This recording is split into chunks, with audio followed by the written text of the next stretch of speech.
भारत को अगर अमेरिका और चीन की तरह एक फाइनेंशियल ताकत बनना है ना, तो उसमें हमारी राह का सबसे बड़ा रोड़ा है व्यापार घाटा। यही एक वो चीज है जो भारत को आज भी एक आर्थिक महाशक्ति बनने से रोक रहा है, क्योंकि ये व्यापार घाटा भारत के लिए केकड़ी की तरह काम करता है। जैसे कि आप कई सारे केकड़ों को एक बड़े से डिब्बे में बंद कर दो तो एक भी केकड़ा उसमें से निकल कर नहीं आ पाएगा, भले ही आप 100-200 कर दो। और ऐसा इसीलिए क्योंकि जब भी एक केकड़ा ऊपर जाता है तो दूसरा केकड़ा उसकी टांग पकड़कर उसको नीचे कर देता है। और ऐसा ही होता है भारत की अर्थव्यवस्था के साथ भी, यानी कि व्यापार घाटे की वजह से। चाहे हमारा एक्सपोर्ट 20 पर नहीं 200 पर बढ़ जाए, हमारी जीडीपी रफ्तार 8 पर नहीं 20% बढ़ जाए, फिर भी ये व्यापार घाटा नाम का केकड़ा हमें आर्थिक सुपर पावर नहीं बनने देगा। ये हमारी अर्थव्यवस्था की टांग खींचकर वापस ले आएगा। चलिए मैं आपको एक बार और एक्सप्लेन कर देता हूँ कि व्यापार घाटा क्या होता है। मान लीजिए कि भारत ने 1000 बिलियन डॉलर का व्यापार किया, 100 बिलियन अमेरिका के साथ, 100 बिलियन चीन के साथ, 100 बिलियन रूस के साथ, 100 बिलियन फ्रांस के साथ। ऐसा करते करते टोटल हो गया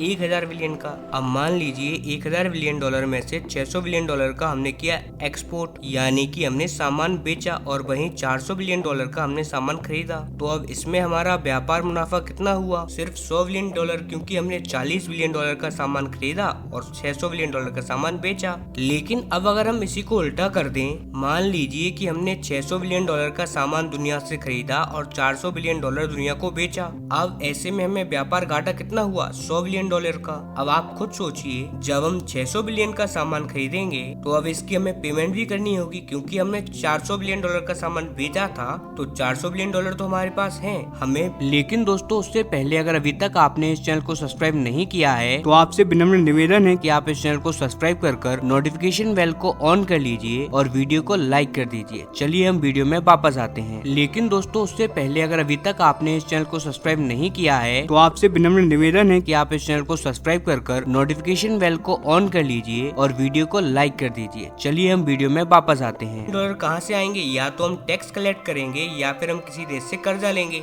यही कारण है कि ट्रेड डेफिशिएट जिस भी देश में होता है उसकी अर्थव्यवस्था पे प्रॉब्लम आती ही आती है, क्योंकि एक लिमिट तक ही आप कर्ज उठा सकते हो, एक लिमिट पर ही आप आम जनता से कर्ज ले सकते हो। एंड में तो आपको इस व्यापार घाटे को खत्म करना ही होगा, वरना ये आपको खत्म कर देगा। अब भारत की साथ भी कुछ ऐसा ही हो रहा है। पिछले कुछ टाइम से लगातार हम व्यापार घाटे से गुजर रहे हैं, और अब भी जब हमारी अर्थव्यवस्था अपने इतिहास में सबसे सर्वोच्चतम स्थान पर है, तब भी हम व्यापार घाटे का सामना कर रहे हैं। मैं आपको उदाहरण देता हूँ, हर महीने हम जितना भी व्यापार करते हैं उसमें कम से कम 32 से 35 बिलियन डॉलर का हमें व्यापार घाटा होता है। पिछले महीने की बात करें तो 35 बिलियन डॉलर का हमें व्यापार घाटा हुआ था। सबसे हैरानी की बात तो ये है कि हमारा पिछले 3 साल से एक्सपोर्ट बढ़ रहा है। हर साल हम पिछले साल के कंपैरिजन में ज्यादा सामान दुनिया को बेच रहे हैं, लेकिन तब भी ये व्यापार घाटा कम होने का नाम नहीं ले रहा है। ये लगातार बढ़ता जा रहा है। सरकार इसको टैकल करने में लगी हुई है और अब जाकर हमें इसमें सफलता भी मिल चुकी है। आप जानकर खुश होंगे कि इस महीने जो व्यापार घाटे का आंकड़ा आया है,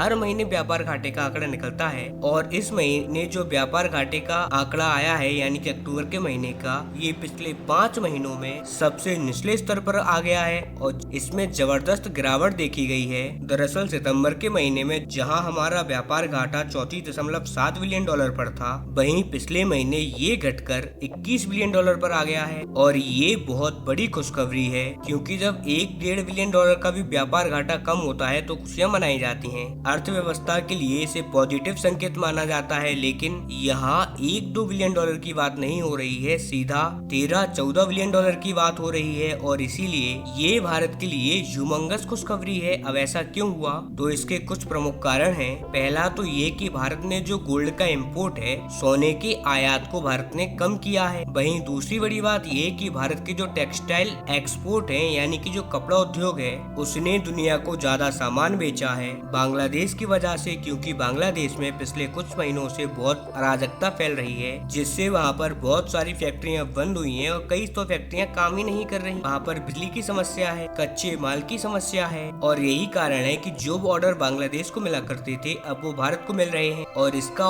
फायदा हमें मिल रहा है भारत के एक्सपोर्ट बढ़ने के रूप में, और भारत के इम्पोर्ट घट रहे हैं। इसीलिए हम व्यापार मुनाफे की तरफ जा रहे हैं। और आप याद रख लीजिए, जब तक हम व्यापार मुनाफे में नहीं आते ना, तब तक तक महा सुपर पावर बनना तो छोड़ दीजिए, हम एक छोटी सी इकोनॉमिक सुपर पावर भी नहीं बन सकते। इसीलिए हमें हर हालात में व्यापार मुनाफे पर आना होगा, वो भी 2027 से पहले, क्योंकि उस दौरान हम दुनिया की तीसरी इकोनॉमिक पावर होंगे। और फिर व्यापार मुनाफे में आना और उसको लोग